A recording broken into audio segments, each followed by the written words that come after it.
Да он тебя вымотает. Вымотать. Снимаем работу. Мы работаем. Слава Україні, товариство! ЗСУ Азов Київ продовжує чистити запорізький напрямок від рашистського непотребу. І сьогодні боги війни, артилеристи. Туда.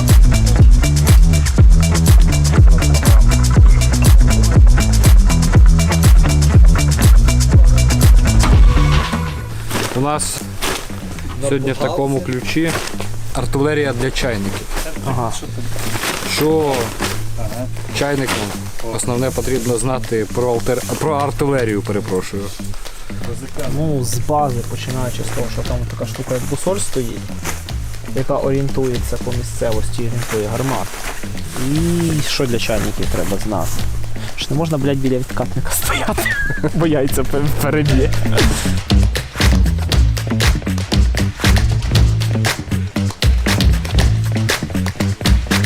Насправді, з чого починається робота артилерії? Артилерія починається з розвідки позицій. Проводиться саперна підготовка позиції, проводиться підготовка позиції старшим офіцером батареї, визначаються місця для гармат, забиваються кілочки, гармата заїжджає на місце кілочка, ставиться вся прекрасна штучка як бусоль. Відповідно, навідник працює з бусолістом, орієнтує свою гармату.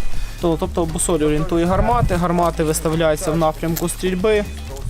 По команді можуть працювати. Якщо команди на роботу нема, переходимо в режим чергування, маскуємо гармати і очікуємо. Як тільки поступає команда, Повна бойова готовність. висилати снаряд. Снаряд заряджається і починається весела робота. Друже філософ, як воно взагалі бути командиром артилерійської батареї? Це, знаєш, це вже хвороба. Я навіть не знаю, як бути не командиром. А команда та, яка в тебе зібралася, наскільки я розумію, це дуже різні люди.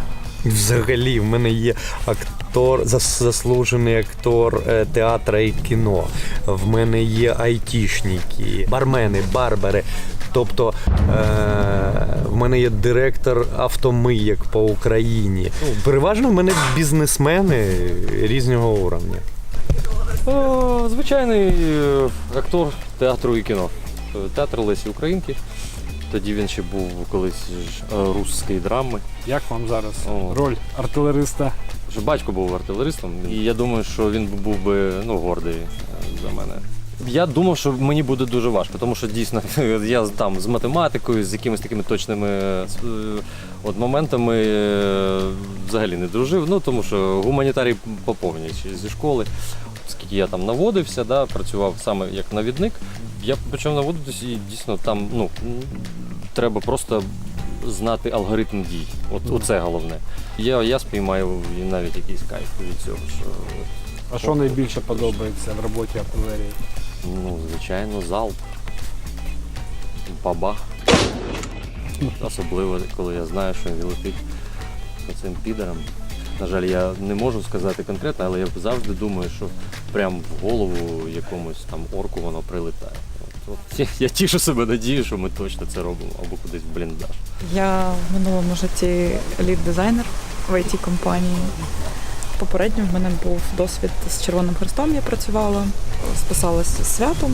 Він каже, от ми тут там їздимо, подвижуємо. Я кажу, давайте, я хочу до вас. У вас відкрита позиція типу бойового медика. Він каже, та. І я прийшла там якусь співбесіду, і така, все, що робить, куди там двіжувати. Це хлопці супер молодці, вони працюють, знаєте, як конвейери. І так, чітко. І я ж там час від часу сиджу з цими з командуванням і з особами, і дивлюсь, як відпрацьовують, то дуже ними пишаюсь. Мені хлопці також давали оце ж розрядити. Коротше, класні відчуття. Я не знаю, якщо ти там відчуваєш, що ти сонний, чи там понижений тиск, ти просто бахнуло 90 все, ти ожив, а потім тобі кажуть, посадочку, і ти такий. Я був військовим в 90-ті роки.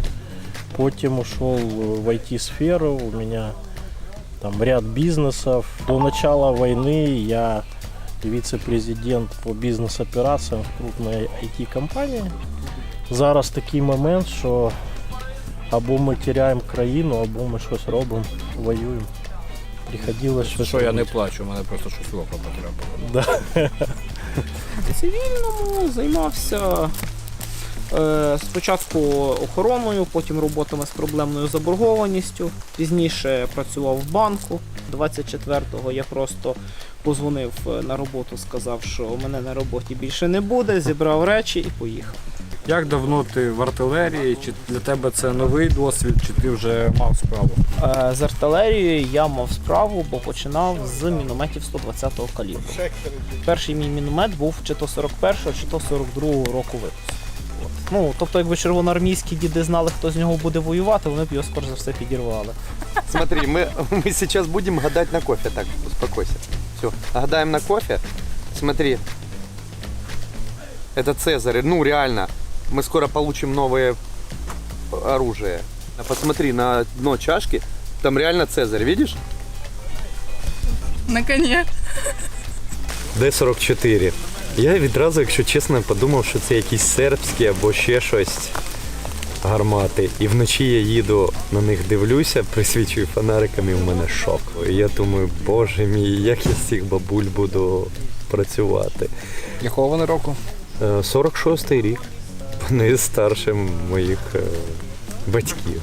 Ну, почнемо з того, що, якщо чесно, то це взагалі від початку був такий хлам, на якому навіть не на всіх затвори працювали. У нас 2 неділі пішло на те, щоб їх повністю розібрати, повністю перемазати все, переробити, замінити, що можливо було. Ми їх відновили, поїхали, відстрілялись. Потім вони лягли всі після полігону, ми знову їх перебрали. У них, якщо я не помиляюсь, по мануалу 26 снарядів в сутки тільки можна стріляти з них. Ну, 30 снарядів ми зараз все-таки з неї умудряємося вистрілити. Наш калибр 85 мм, он при попадании в зеленку дает малый дымный след. И тяжело видеть корректуру, мы часто не видим разрыв. Результати роботи вам уже доповідають, чи ви якось спостерігаєте? Ми спостерігаємо стрім, котрий забезпечує піхота з дронів або наша розвідка. І ми в режимі реального часу бачимо, куди ми поцілюємо. Або якщо нема стріма, то через радіозв'язок, ну це дуже рідко. Дякуємо Маску і армії СОС, і тим програмістам, котрі роблять кропиву.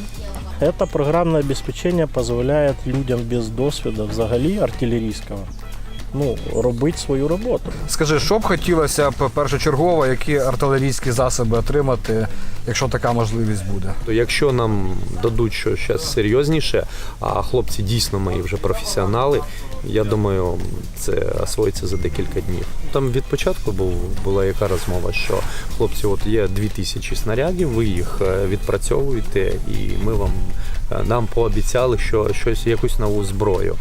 А в ідеалі, яку б хотілося артилерію, з чим би хотів би попрацювати? Чесно, я би для початку хотів би обіцяні вже багатьма відомствами М777 і вчитися на них відповідно десь в Штатах. А в ідеалі хотів би арчери. Я готовий в ньому і їздити, і жити. Яку б артилерію хотілося б?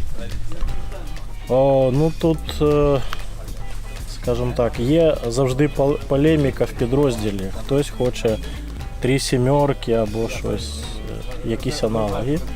Але мені більш подобається, якщо ми завжди допомагаємо нашій піхоті.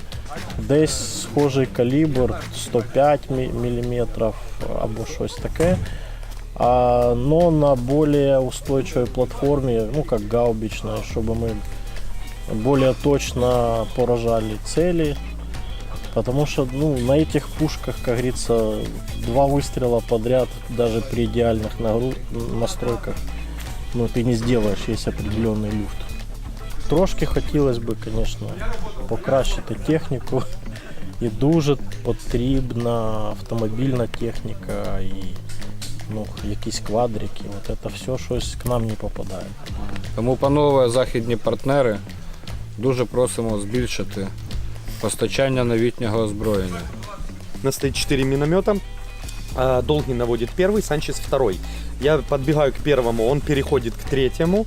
Я ебеню с первого, перебегаю до второго, Санчес уже перешел к четвертому. Долгий уже третий навел, побежал к первому. И я просто вот так вот бегаю, 4 миномета хуярю постоянно, а они постоянно наводят, чтобы мы не теряли время. И у нас просто Катюша херячит. И мы там такой трэш творили. Скажи, що вам найважче в роботі артилерії? Що найважче? Сидіти без роботи. Це найкраща робота в світі.